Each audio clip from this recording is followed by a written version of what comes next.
네, 할렐루야. 네, 한 주간도 주 사랑 안에서 잘 지내셨습니까? 네, 오늘 하나님이 주신 말씀 함께 읽겠습니다. 주신 말씀은 빌립보서 3장 20절입니다. 빌립보서 3장 20절.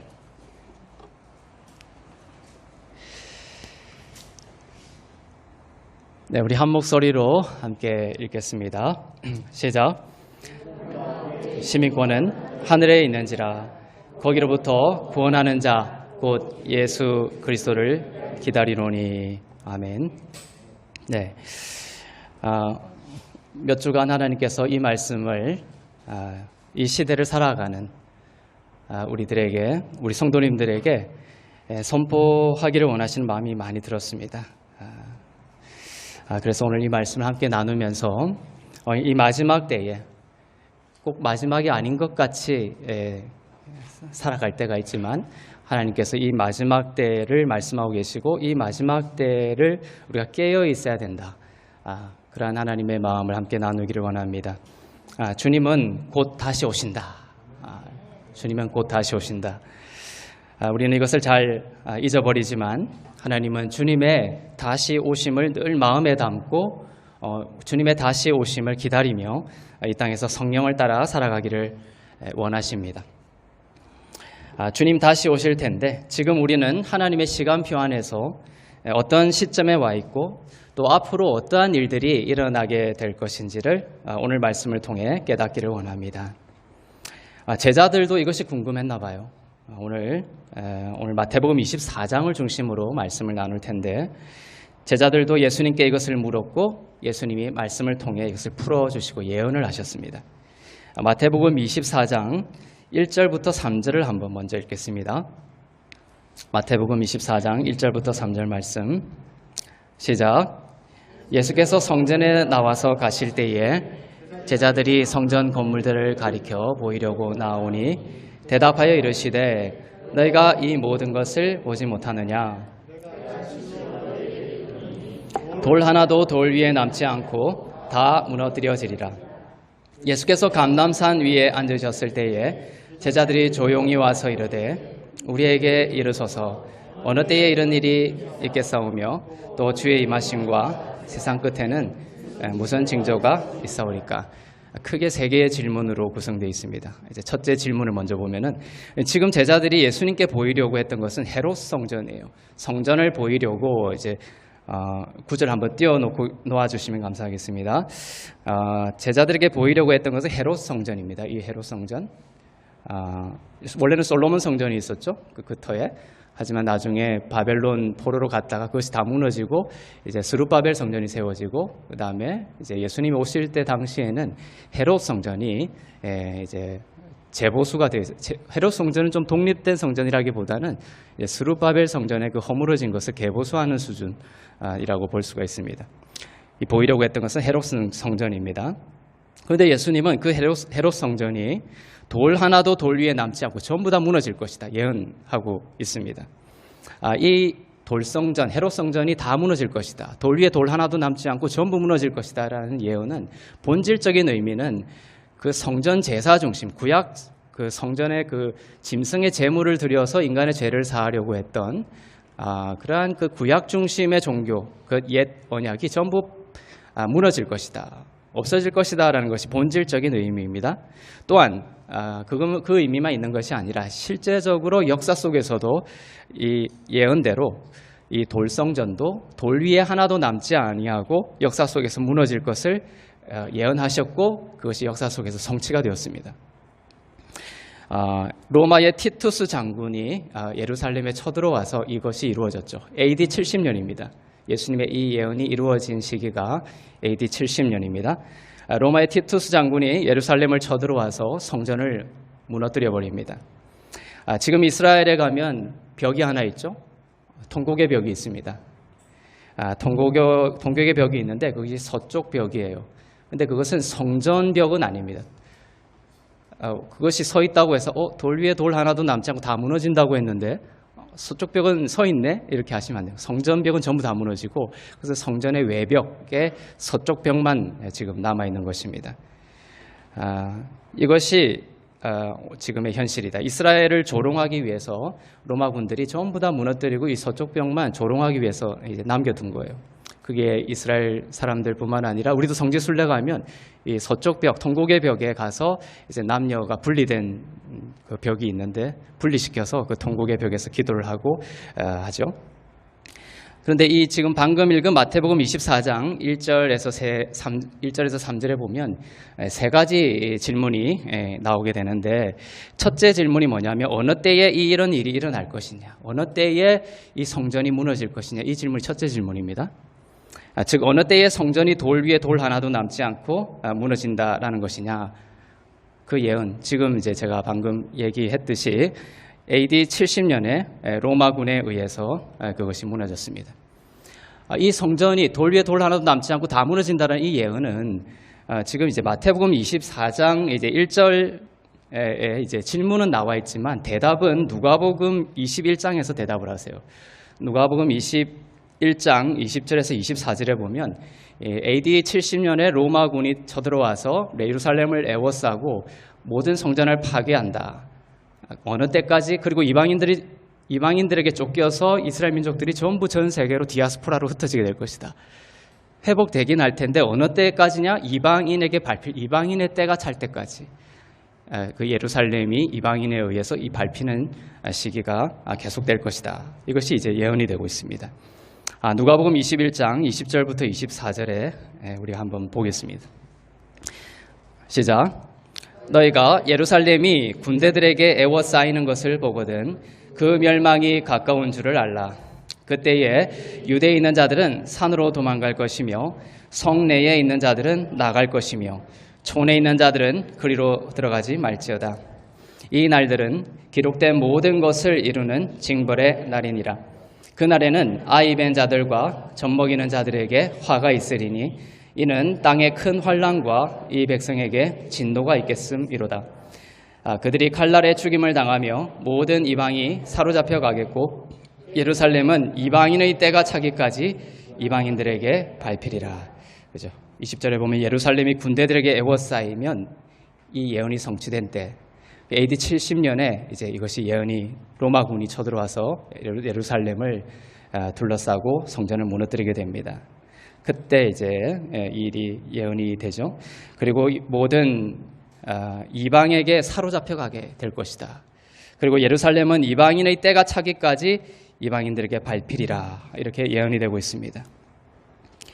예루살렘 군대가 애워싸움을 당하고 성전이 무너뜨려짐을 당하고 이스라엘 백성들은 전 세계로 흩어져 버리게 됩니다.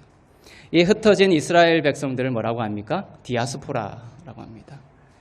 24절의 예언처럼 24절에 어떻게 되어 있습니까? 그들이 칼날에 죽임을 당하며 모든 이방에 사로잡혀 가겠고 예루살렘은 이방인의 때가 차기까지 이방인들에게 밟히리라. 이 24절의 예언처럼 이방 땅으로 다 흩어졌고 유대인들이요. 그 AD 70년 성전이 무너지면서 흩어진 거예요. 전 세계로. 예루살렘은 어떻게 됐냐? 이방인의 때가 차기까지 이방인들에게 밟힘을 당했어요. 이때까지. AD 70년 이후로 예루살렘은 회복이 되지 않았어요. 이 예언처럼. 전부 이방인에 의해서 지속적으로 예루살렘은 짓밟힘을 당했습니다. 그래서 예루살렘은 AD 70년 이후에 계속해서 그 다음에 파티마 제국, 아유브 제국, 그 다음에 강했던 맘루크 왕국, 그 다음에 오스만 제국, 그리고 가장 최근에는 영국에 이르기까지 계속해서 예루살렘은 이방인들에 의해서 짓밟힘을 당했던 것이죠. 그러나 1948년에 유엔의 의결에 의해서 이스라엘이 이제 회복이 되었어요. 이방인의 때가 이제 차게 된 거죠, 거의. 그런데 지금도 수도 예루살렘을 놓고 분쟁이 끊이지를 않습니다. 예루살렘에 그냥 예루살렘 수도 하나를 놓고 그냥 분쟁이 일어나나 보다 뉴스 보면서 우리가 그렇게 넘어갈 일이 아닙니다. 이것은 하나님이 이 땅에 재림하는 때와 예루살렘의 그 수복이 관련이 있다라는 거예요. 지금도 분쟁이 끊이지 않죠. 이방인의 때가 차기까지라고 되어 있는데 엄밀히 얘기하면 이방인의 때가 아직 차지 않은 거예요. 이방인의 때가 아직 차지 않은 거다. 왜냐하면 유대인은 이스라엘을 지금 1948년도에 수복했지만 성전이 이제 성전을 중심으로 하나님은 모든 것을 이제 기록하시고 말씀하고 계세요. 성전터는 지금도 이방 나라 이슬람에 의해서 짓밟혀 있는 상태이기 때문입니다. 옛날 솔로몬 성전이 있던 성전터는 여전히 어떤 상태? 수복이 되지 않은 상태예요. 지금은 뭐가 세워져 있습니까? 그 솔로몬 성전터에 모스크가 세워져 있습니다. 예루살렘, 이스라엘은 나라가 건설이 됐지만 엄밀하게 얘기해서는 그 성전이 아직도 모스크로 이방인에게 짓밟혀 있기 때문에 이방인의 때가 아직 완전히 찬 것은 아니다라고 볼 수가 있는 것이죠. 현재 예루살렘 성전터를 한번 사진으로 보겠습니다. 네. 앞에 사진, 이게 이제 사진이고, 이제 그려놓은 거를 보면은, 이제 이스라엘에 가면은 이제 위에서 내려다 보면 이제 이쪽이 서쪽 통곡의 벽이에요. 여러분이 예루살렘 내년에 이제 개혁은 하고 있는데 코로나 때문에 이제 변수가 있긴 있습니다. 우리가 가게 되면은 이 통곡의 벽도 보게 될 것인데, 이게 통곡의 벽이고, 이 알락사 사원이 있어요. 이것도 이제 이슬람에서 지금 점유하고 있는 것이죠. 그 다음에 이쪽에 보면은 이렇게 황금 도움이 있어요. 금으로 입혀놓은 도움이 있습니다. 이것이 이제 바위돔이라고 하는데 이것이 모스크입니다. 그리고 이제 그 옆이 이제 솔로몬 성전이 위치했을 거라고 예상하고 있는 성소예요. 이 위치가 지금 바위돔의 그 전체적인 점유하에 짓밟혀 있는 상태죠. 그림을 이제 사진 한번 보여주세요. 네, 지금 봤듯이 이것이 지금 통곡의 벽이고 이것이 이제 아라크 사원이고 이것이 이제 바위돔입니다. 이쪽이 이제 옛날 솔로몬 성전이 터가 있었을 거라고 예상되는 곳이죠. 지금 이스라엘이 노력하고 있는 것은 이것을 다시 되찾아서 여기다가 다시금 성전을 세우고자 하는 노력을 하고 있는 것이 지금 상태는.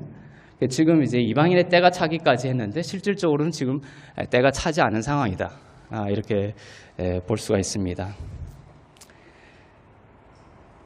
이방인의 때가 차기까지는 바로 이제 우리가 사는 시대, 거의 이제 우리가 이 시대를 거의 다 지나가고 있어요. 이방인의 때가 차는 그 시간까지를 향해 가고 있는 모습을 우리는 지금 지켜보고 있는 것이다. 놀라운 시대를 여러분들은 살아가고 있습니다. 오늘날 그래서 이스라엘에서 어떤 일이 벌어지고 있는지를 여러분들 항상 깨어서 주목할 필요가 있습니다. 우리나라의 부동산이 어떻게 될 것이고 우리나라에 뭐 어떻게 될 것이 이것을 지금 바라볼 것이 아니라 하나님이 지금 인류의 역사 가운데 주님의 재림과 관련해서 어떤 일을 하고 있는 것인지를 성경을 통해서 여러분들 깨어 있어야 된다는 것이죠.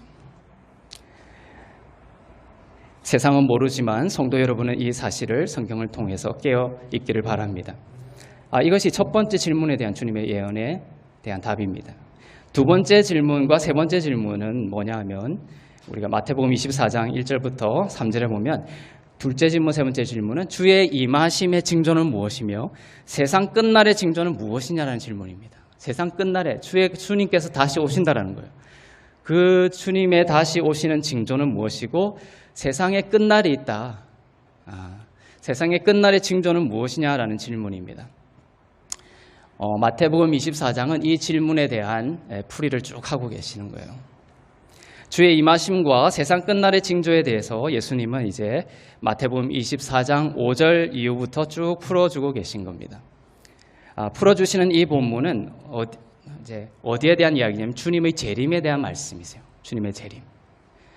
휴거에 대한 말씀은 사실은 마태복음 24장에는 들어있지는 않아요.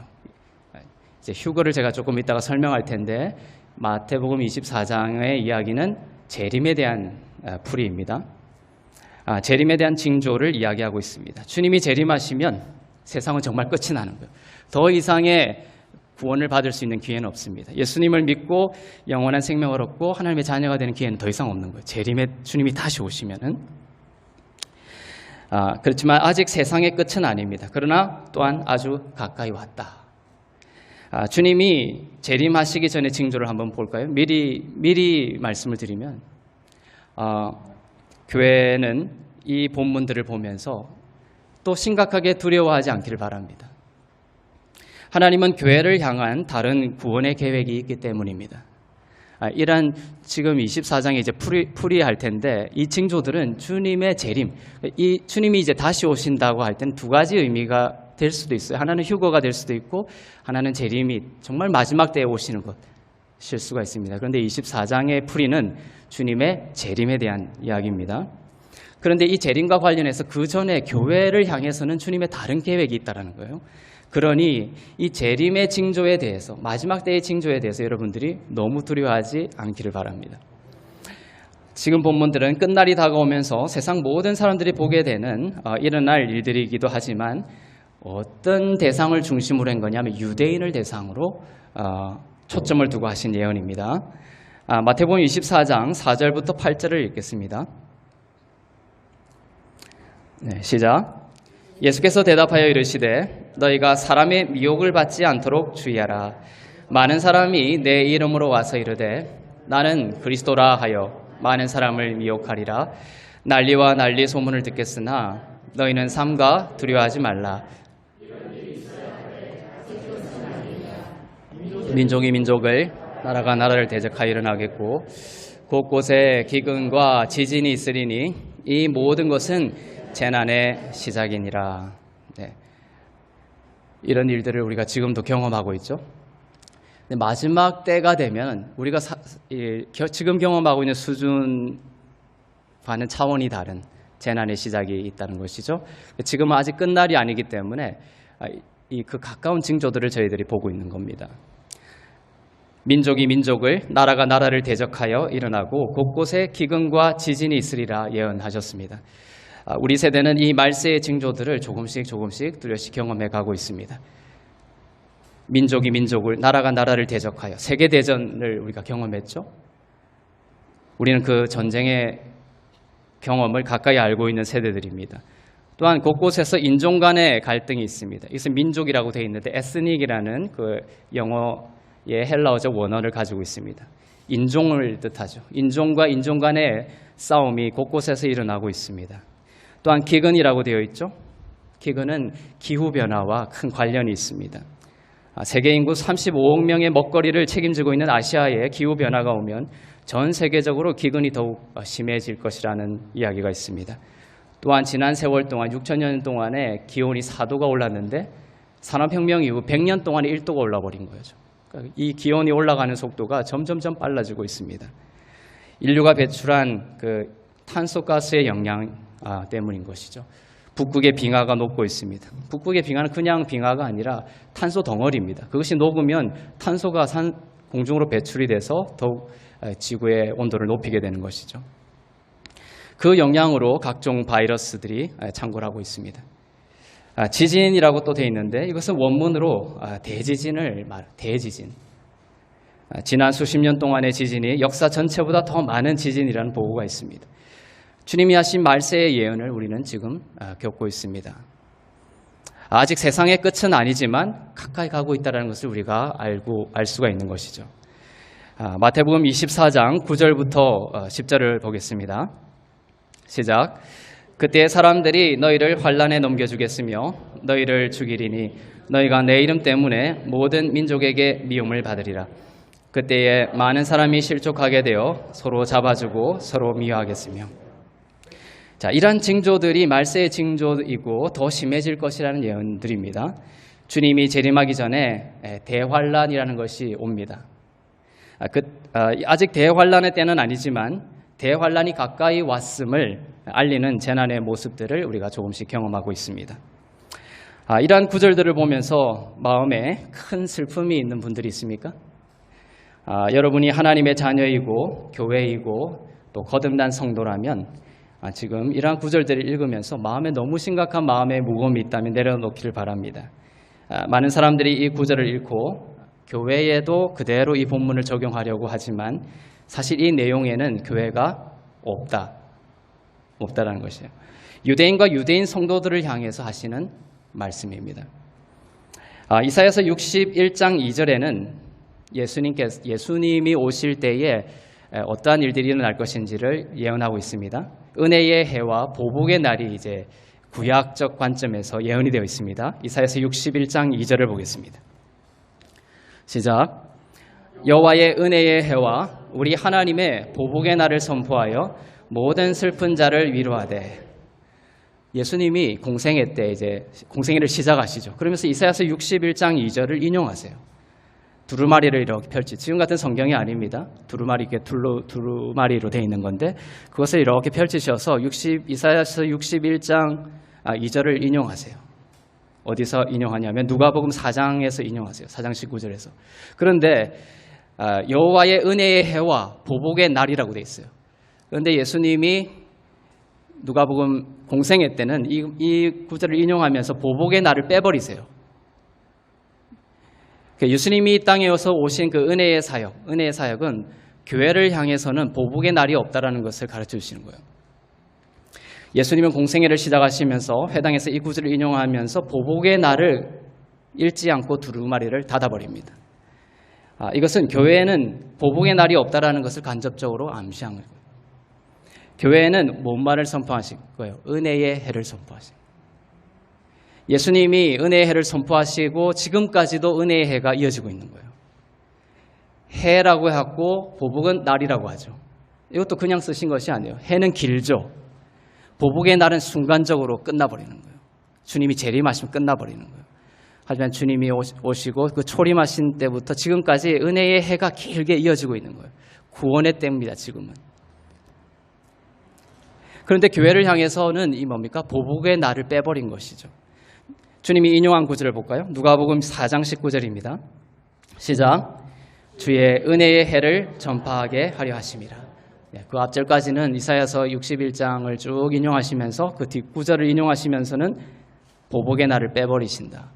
주님이 그냥 착각하시고 그냥 읽지 않으신 것일까? 아니라는 거예요. 의도적으로 은혜의 해만 읽으신 거예요. 인용하신 거예요. 보복의 해, 곧 주님이 재림하시기 전에 이 보복의 해가 온다는 거예요. 대환란의 시기가 온다는 겁니다. 주님이 재림하시기 전 대환란의 어려움은 교회에게 하신 말씀이 아니다라는 거예요. 그때에는 이 땅의 교회는 들려 올라가고 없다라는 것입니다. 로마서 5장 9절을 읽겠습니다. 시작. 그러면 이제 우리가 그의 피로 말미암아 의롭다 하심을 받았으니 더욱 그로 말미암아 진노하심에서 구원을 받을 것이니. 예수를 믿는 믿음으로 의롭게 된 교회 성도들에게 하신 말씀이죠. 그의 피로 말미암아 의롭다 하심을 받았으니 더욱 어떻게 된다? 말미암아 진노하심에서 구원을 받게 된다. 교회를 향해서는 이 성도를 향해서는 강력한 이 진노로부터의 구원을 약속하고 계세요. 그래서 마태복음 24장에서 말세의 징조에 대진노의 모습들이 나오는데 이것을 보면서 교회에도 그대로 적용될 거라는 것은 아니라는 거예요. 로마서 5장에서는 주님은 성도들은 의롭게 하심을 입은 성도들은 교회는 이 진노에서 주님이 반드시 구원할 것이다 약속하고 계신 거예요. 여러분은 예수님의 피로 의롭다 하심을 받은 분들 맞으시죠?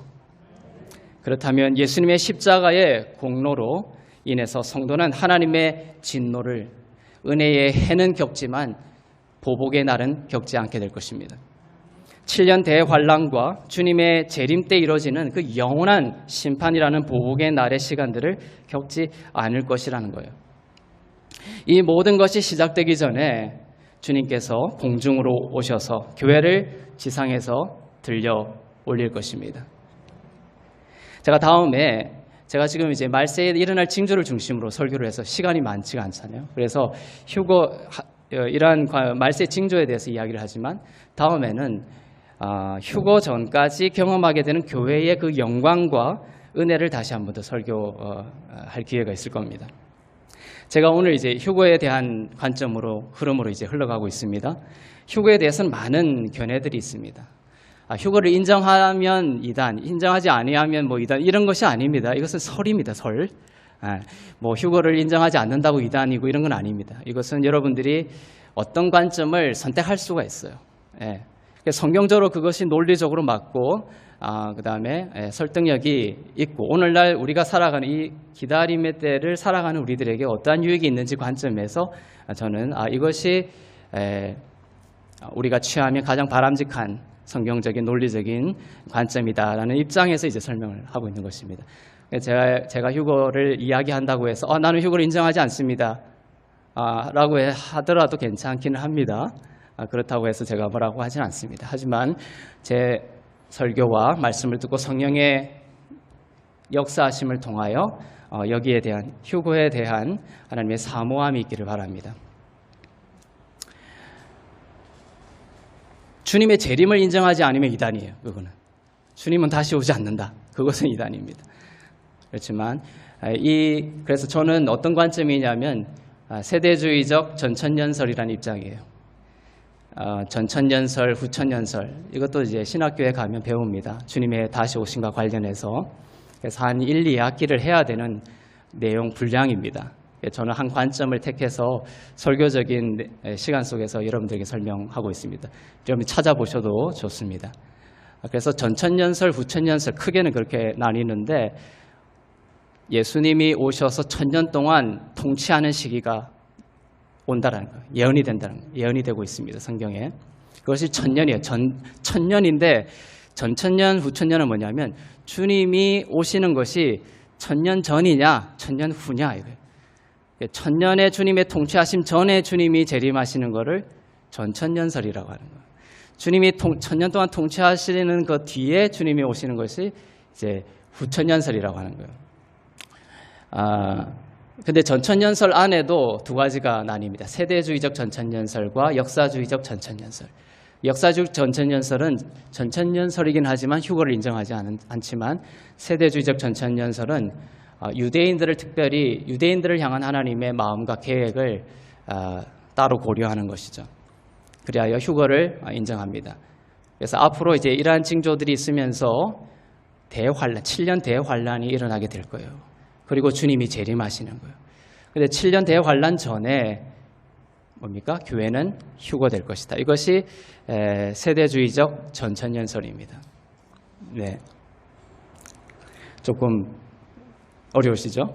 다음에 이제 찾아보시면 됩니다. 한번 다시 계속 들어보셔도 되고요. 설교를. 예수님이 휴거를 말씀하신 것은 십자가를 지시기 전에 다락방 광화를 통해서요. 오늘 마태복음 24장의 본문을 우리가 지금 쭉 설교하고 있지만 휴거에 대해서 말씀하시진 않으세요. 마태복음 24장에서는 휴거에 대해서는 어디서 말씀하시냐면은 요한복음 14장 1절 2절을 보겠습니다. 시작. 너희는 마음에 근심하지 말라.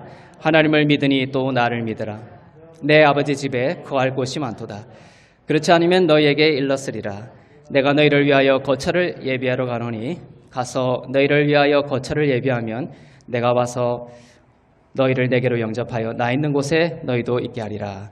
네, 제가 3절까지로 건네드려야 되는데 2절까지로 해서 그랬습니다. 이 본문은 다시 오신다. 다시 오셔서 너희를 위하여 준비한 거처로 너희를 데리고 가겠다. 근심하지 말라. 하나님을 믿으리 또 나를 믿으라. 이것은 주님이 이제 곧 잡히시고 십자가를 지시게 되기 전에 다락방에서 하신 강화 말씀이세요. 여기서 휴거에 대해서 이제 말씀하시는 것이죠. 이 본문은 사실 주님이 십자가를 지게 될 때 제자들에게 두려워하지 말라 이런 안심의 차원도 있지만 깊이 묵상을 하다 보면 이 본문이 휴거에 대한 주님의 예언이다. 내 아버지 집에 거할 곳이 많도다. 그렇지 않으면 너희에게 일렀으리라. 내가 너희를 위하여 거처를 예비하러 간다는 거예요. 십자가를 지고 가시는 거예요. 뭐하러 가신다? 거처를 예비하러 가시는데 가서 너희를 위하여 거처를 예비하면 내가 어떻게 하신다? 다시 와서 너희를 내게로 영접하여 나 있는 곳에 너희도 있게 하리라. 이것이 휴거에 대한 말씀이라는 거예요. 다시 오셔서 너희를 위하여 준비한 거처로 너희를 데리고 가신다라는 거예요. 여기서 들려 올라가다라는 뜻이 하르파조라는 헬라어입니다. 이 하르파조, 들려 올라가다, 휴거라는 단어죠. 여기서 다시 와서라는 것은 요한복음 14장에 나와 있는 내가 다시 와서라는 것은 어디로 다시 온다는 거예요? 예루살렘으로 다시 온다는 말씀이 아니에요. 여기서 다시 오신다는 것은 예수님이 이 땅에 다시 오시는 그 마지막 때의 그 재림을 말하는 것이 아니라 재림 전에 공중으로 오셔서 교회를 이 지상에서 하르파조 끌어올리실 것이라는 교회에 대한 예언을 말씀하고 계신 거예요. 그때만 해도 제자들은 이해하지 잘 못했습니다. 하지만 하나님께서 바울을 세우셔서 이 선지서를 통해서 이러한 휴거에 대한 말씀들을 쭉 풀어주시죠. 오늘날 마태복음 24장 본문과 유사한 재난의 일들이 심해지다가 보복의 날의 그 수준에 이르는 7년 대환란이 닥치게 되는데 그때는 극심한 7년 대환란이 일어나게 됩니다. 근데 그 7년 대환란이 일어나기 전에 서신서에 보면 눈 깜짝할 사이라는 단어가 나와요. 헬라어로. 여러분 눈 깜짝하는 다 하시죠? 얼마나 빠른 시간입니까? 그 순간에 교회는 사라지고 없다는 거예요. 이 땅에서. 하늘로 올라가 주님과 함께 있게 될 것입니다. 그리고 대환란이 일어나는 거예요. 이 대환란은 누구를 위해서 있냐면 유대인들을 위해서 주어진 시간이에요. 유대인들이 구원받는 시간을 7년 동안 허락한 것이죠. 그러면 유대인 중에서도 예수를 지금 믿고 있는 자들은 언제 휴거되는 거예요? 교회와 함께 올라가는 거예요. 7년 대환란은 아직 믿지 않은 유대인들을 위해서 주어진 시간들이고 그때에 복음을 듣고 뭡니까? 하나님 세우신 사람들을 통해서 유대인들이 거듭나게 되는 일들이 일어나게 된다는 거예요. 그때는 믿는 자들이 다 올라가고 나면 이 땅에는 뭐가 있습니까? 복음을 전하는 사람들이 있습니까? 신기하죠. 그래서 유튜브나 이런 메시지들이 자꾸만 이렇게 사람들이 없이도 들을 수 있는 매체들과 이러한 기술들이 자꾸만 생기는 이유들을 추측해 볼 수도 있는 거예요.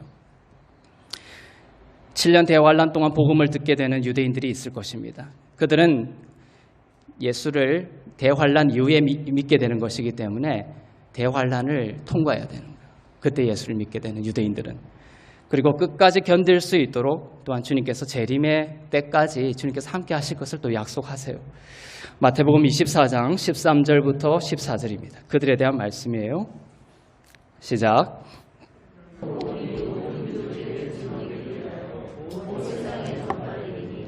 그제야 끝이 오리라. 그죠? 끝까지 견디는 자는. 이것은 7년 대환란 동안에 예수를 믿은 그 유대인들이 끝까지 견디면 주님의 재림 때에 그 환란에서 자유케 될 것이라는 말씀을 하고 있는 거예요. 그때 우리 교회는 어디 있는 거예요? 천국에 있는 거예요. 이 땅에 있지 않다는 것이죠. 마태복음 24장 19절에서 20절입니다. 시작. 그날에는 아이 뵌 자들과 젖먹이는 자들에게 화가 있으리로다. 너희가 도망하는 일이 겨울이나 안식일이 되지 않도록 기도하라. 그렇죠. 이러한 24장의 일이 재림 휴거에 대한 교회를 향한 말씀이 아니라 유대인들을 향한 그 재림의 때를 겨냥한 유대인들을 향한 말씀이라는 것이 여기 또 두드러지게 나오죠. 안식일이 되지 않도록 기도하라. 유대인들은 지금도 안식일을 철저하게 지키고 있습니다. 근데 안식일이 되지 않도록 기도하라는 거죠. 교회를 향한 말씀입니까 이게? 아니죠. 안식일이라는 표현이 나옵니다. 유대인들을 향한 거예요. 지금도 유대인들은 안식일을 지키고 있고 우리 교회는 안식일을 지키는 것이 아니라 주일을 지키고 있죠. 부활하신 안식 후 첫날 부활하신 주일을 지키는 것이죠. 이 대환란의 예언이 유대인들을 향한 말씀이라는 것을 보여줍니다. 이제 7년 대환란이 이제 끝나가는 시점이 되면 마태복음 24장 30절 31절을 보겠습니다. 재림에 대한 말씀. 시작. 그때의 땅의 모든 족속들이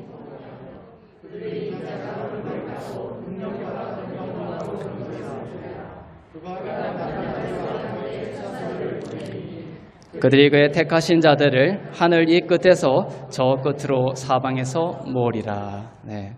이것은 휴거에 대한 말씀이 아니라 재림에 대한 이야기라고 제가 이야기하고 있습니다. 유대인들을 모으신 대로. 디아스포라. 유대인들이 전 세계로 지금 흩어져 있는 거예요. 유대인들이 흩어져 살기 때문에 큰 나팔 소리와 함께 주님이 다시 오실 때가 되면 7년 대환란이 끝나가는 시점에 다시 오게 되면 천사들을 보내셔서 그들이 그의 택하신 자들, 천사들이 그 전 세계에 흩어진 디아스포라들을 사방에서 예루살렘으로 모아서 주님의 재림 때를 맞이하게 될 거라는 뜻이죠. 마태복음 24장 32절을 보겠습니다. 시작. 무화과 나무의 비유를 배우라. 그 가지가 연하여지고 잎사귀를 내면 여름이 가까운 줄을 아나니. 무화과 나무의 비유를 배우라. 이 성경에 보면 무화과 나무를 교회에 비유한 적은 없어요.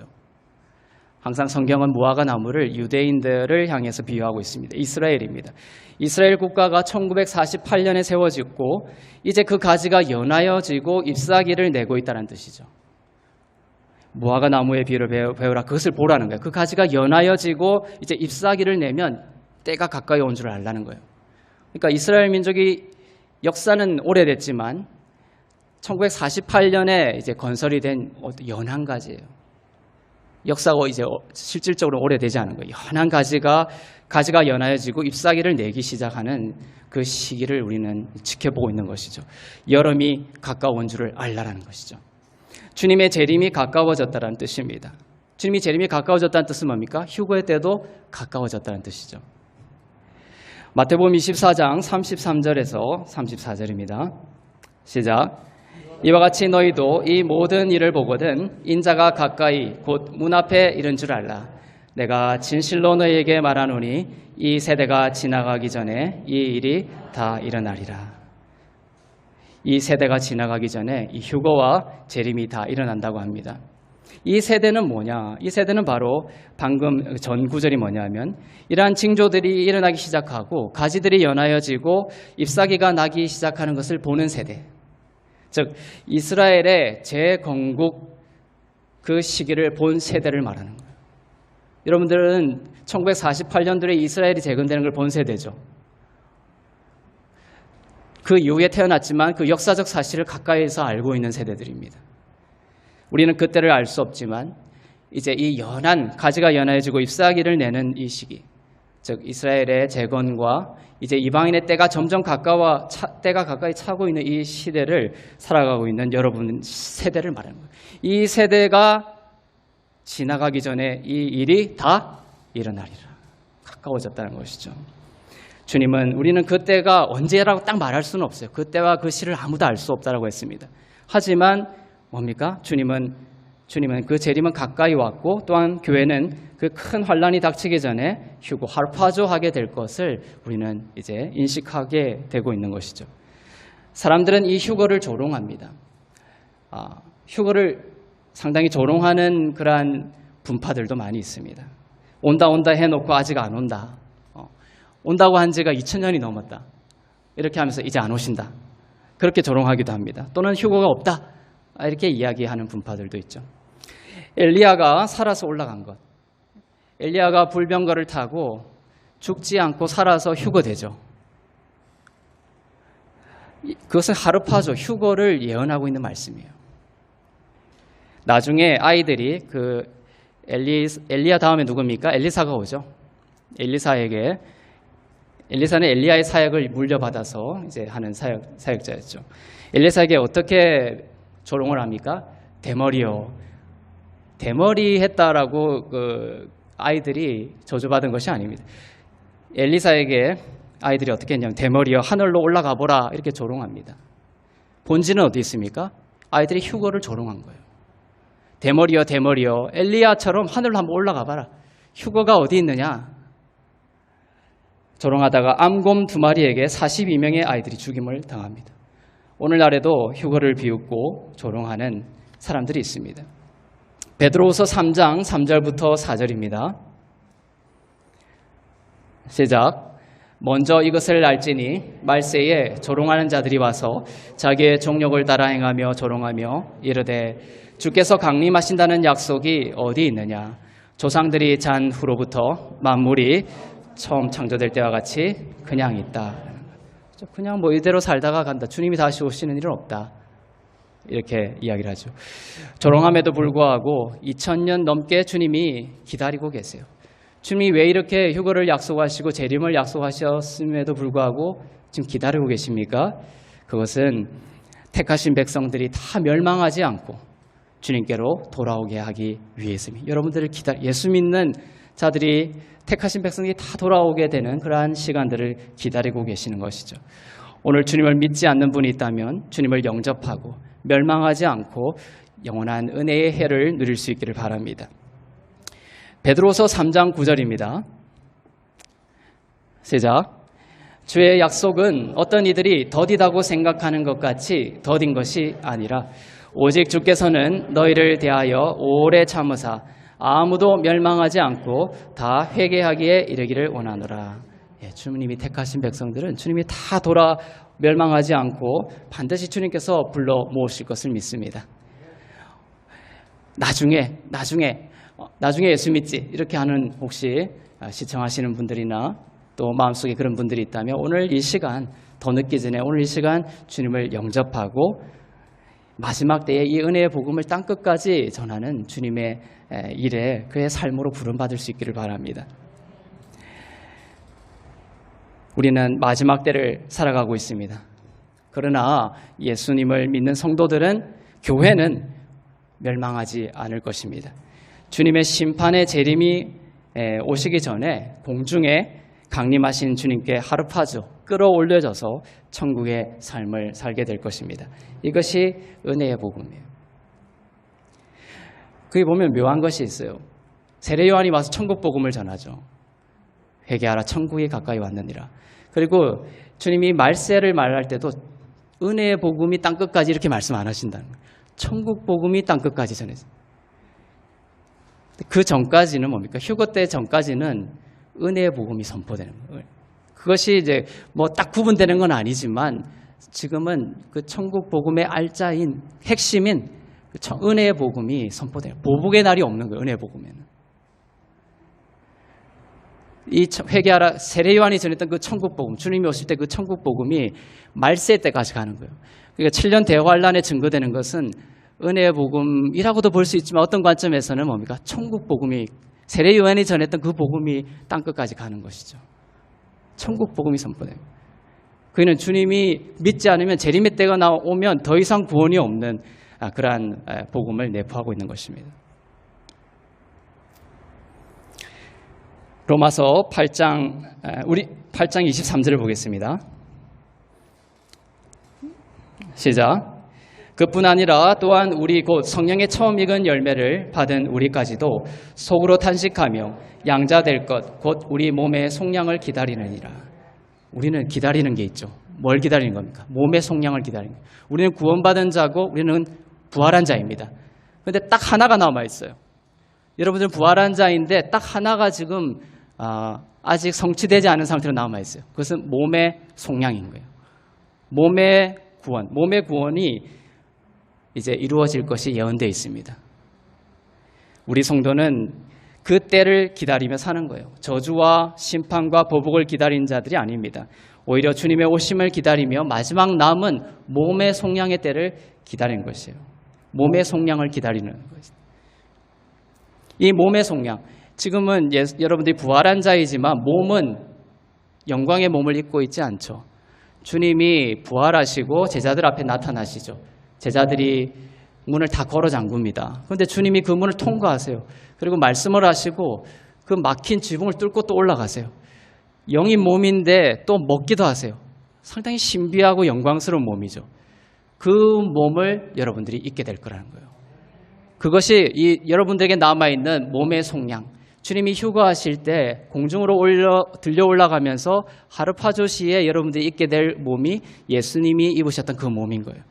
그 몸을 입으면 더 이상 슬픔이나 아픔이나 질병이나 우울이나 고통이 없는 것이죠. 그 몸을 주님께서 예비하고 계신 줄로 믿습니다. 여러분들은 죽음의 때를 기다리는 것이 아닙니다. 이제 죽을 날만 나는 이제 기다리고 있어. 이것은 성도들이 해야 될 말이 아니다라는 거예요. 오늘 바울은 뭐라고 얘기합니까? 뭘 기다리며? 우리는 몸의 속량을 기다리느니라. 이러다가 나는 죽게 될 거야. 죽음의 때를 기다리는 자야. 이것이 성도의 고백이 아니라 뭡니까? 나는 몸의 속량을 기다리는 자야. 주님의 다시 오심을 기다리는 자야. 이것이 교회와 성도의 바른 고백이 될 줄로 믿습니다. 여러분들이 죽고 주님이 오는 것보다 더욱 영광스러운 건 뭡니까?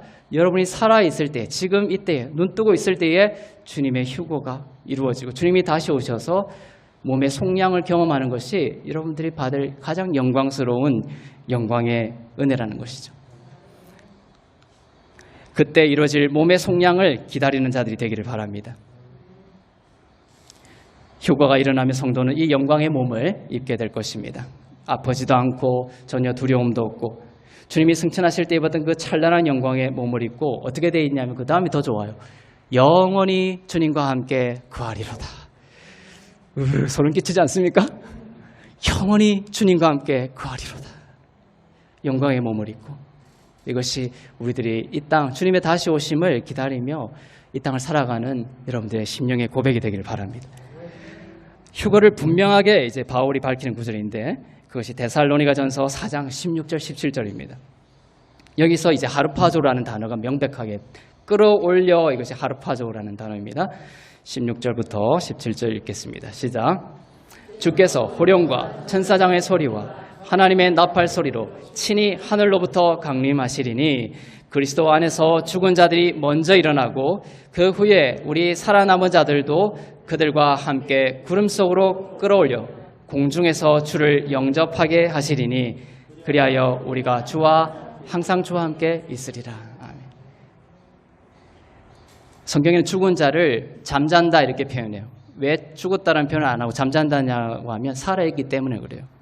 택한 받은 자들은 육신에 죽어도 죽은 것이 아니라 자고 있다라고 표현. 그것은 아직 살아있는 것이며 주님이 다시 오실 때 먼저 주님이 휴거되기 전에 죽은 자들은 그들이 먼저 일어나는 것이죠. 17절에 보면 죽은 자들이 16절에서 먼저 일어나고 그 후에 우리 살아남은 자들도 여러분이 살아있을 때 주님이 휴거되면 17절에 대상이 되는 것이죠. 그 후에 우리 살아남은 자들도 그들과 함께 이미 잠자고 있는 자들과 함께 구름 속으로 하르파조 끌어올려져서 공중에서 주를 영접하게 되고 영광의 몸을 입고 영원히 주와 함께 거하리로다. 아멘. 구름 속에 끌어올려 이 단어가 하르파조입니다. 여러분은 이 땅에서 은혜와 의에 넘치는 선물을 통해 어둠과 죄와 결박을 정복하고 주님을 닮아가는 그런 왕노릇하는 삶을 성령의 역사하심을 통해 살아가게 될 것입니다. 주님이 오시기 전까지. 또한 우리에게는 뭡니까? 더욱 영광스러운 시간들이 기다리고 있다. 바로 주님이 공중에 강림하실 때 끌어올려져서 영원히 주님과 함께 있게 될 것입니다. 바울처럼 우리도 이 땅에서 성령과 동행하며 주신 부르심을 따라 살아가면서도 이 땅을 궁극적인 것으로 생각하지 않고 주님의 다시 오심을 기다리며 사모하는 그런 인생이 되기를 바랍니다. 빌립보서 3장 20절 우리 마지막 말씀 읽겠습니다. 시작. 그러나 우리의 시민권은 하늘에 있는지라 거기로부터 구원하는 자 곧 예수 그리스도를 기다리노니. 우리는 예수 그리스도를 기다리는 자입니다. 그렇죠? 부동산 값 올라가는 걸 기다리는 자가 아닙니다. 주님의 다시 오심을 기다리는 자입니다. 이 땅에서 우리는 은혜와 의에 넘치는 선물을 통하여 가난을 이기고 질병을 이기고 영광에서 멀어진 것들로부터 승리하는 삶을 살아가지만 모순적인 것 같지만 그러한 어둠들이 또 계속 흘러오는 그것을 어둠들이 흘러오지만 은혜와 의의 선물을 통하여 이기는 이러한 것들이 반복되면서 하지만 계속 그것이 끊이지 않는다는 것이에요. 마지막 때는 언제 끊어요? 주님이 다시 오시면 이것이 끝이 난다는 것이죠. 그때를 우리는 기다리는 것이죠. 우리는 하늘의 시민권을 둔 자들입니다. 죽기를 기다리는 인생이 아니라 예수님이 오심을 기다리는 인생이 되기를 바랍니다. 이렇게 살다가 나는 죽는다. 이거의 최선이 아니라 이렇게 성령과 동행하다가 예수님의 다시 오심을 경험하는 그러한 영광을 소망할 수 있기를 바랍니다. 그때까지 우리 은혜의 복음을 정말 열심히 전합시다. 가능한 많은 사람들이 은혜의 복음을 받고 주님을 영광 중에 만날 수 있도록 복음의 삶을 사는 저와 여러분이 되기를 바랍니다. 서신서에 이렇게 나와 있어요. 주님의 다시 오심을 생각하는 자들은 오늘날 자기를 정결케 한다는 구절이 있어요. 주님 다시 오지 않아. 이런 사람들이 정결하고 거룩한 삶을 사는 게 아니에요. 주님의 다시 오심을 자각하고 거기에 깨어있는 자들은 현실에 대하여 거룩과 순결을 유지할 수 있는 거예요. 그 힘이 생기는 거예요. 오히려 성경적 구조는 그렇습니다. 주님의 다시 오심에 대하여 깨어있기를 바랍니다. 오실 것에 깨어있다면 오늘 나의 모든 생각과 삶이 달라지게 될 거예요. 오늘 내가 만난 문제들이 다르게 보일 거예요. 주님은 다시 오시고 끝이 있기 때문입니다. 성령을 통해 주님과 동행하고 주님을 기다리고 주님과 영원히 함께 거하는 그런 영광의 교회가 되기를 주님의 이름으로 축원합니다. 기도하겠습니다.